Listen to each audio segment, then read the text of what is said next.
Riri igeranio cia KCPE na KCSE itigetie o ciumia igiri tu ciambiririe.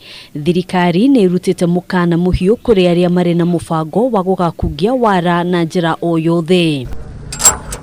Minister wa githomo George Magoha ni ahithuritie ati kuri na gikundi kia maabithaa kuma kanju ya igeranio aria marahenereria arutani ati ni makambatiria maumirira ma arutwo thukuru-ini ciao na uguo kumetia mbeca. We are watching the people who are concerned. We know them, including the contact in next, and we are going to take very firm action without any mercy whatsoever.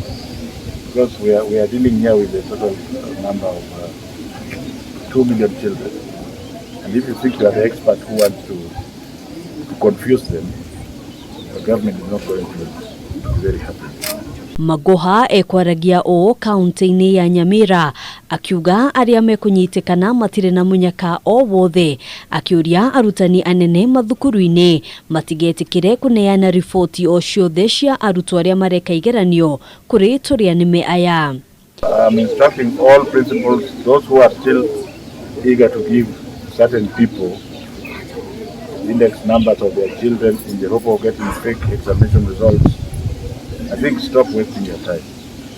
You have a lot of money to waste, take it to the church so that the church can pray for the children. Mehariria mothe ma igeranio ni marikiriru. Magoha akihinyiriria ati gutigukorwo na wici wa igeranio.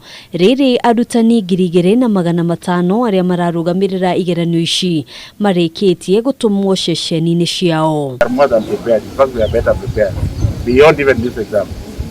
Because even the exam that is coming in December is ready. Even the grade 6 exam that is coming in December is ready. That is how we have sacrificed to ensure that since this is a political transition period, and you know our brothers, the politicians, everything goes. So we want to make sure that no child is subjected to that transition period. Handũ-inĩ ha Kameme TV, Gĩtagwo Ngina wa Waduro.